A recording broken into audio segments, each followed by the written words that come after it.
And we are at the NAFB convention in Kansas City, Missouri, and I'm glad that I was able to track this guy down, Keith Porter with Dow AgroSciences. Now, Keith is an agronomy services leader. Good to talk with you. Good to talk with you. All right. And totally familiar with our area, our producers. Keith actually from Indianapolis.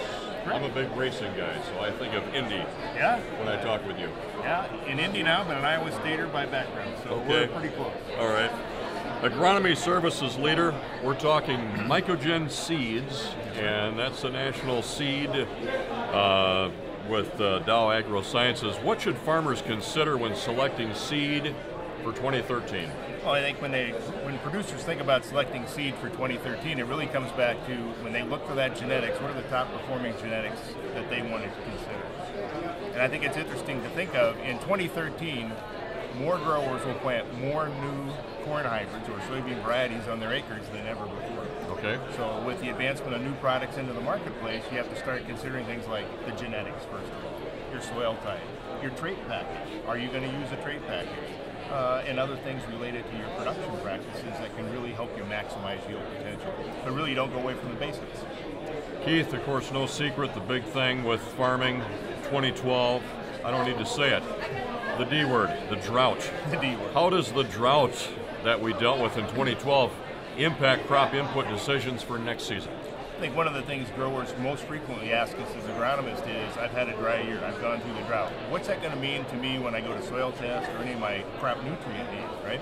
And so what we always go back to is make sure you do an adequate job of soil sampling, make sure you have good moisture in the field when you go, if you can get that, make sure you're sampling to the proper depth, and then try to consider relative to your crop yields, what was your removal rate, and then begin to plan to go back to optimal rates of maintenance.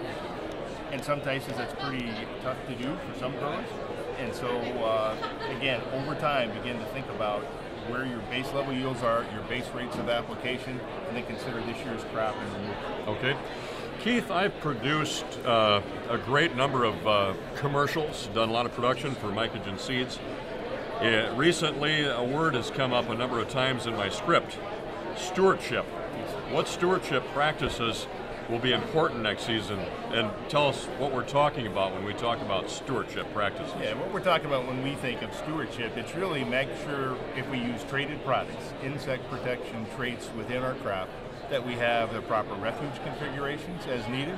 Some of those in the traditional first generation traits, of course, we had 20% of our acres had to go to a non-traded product.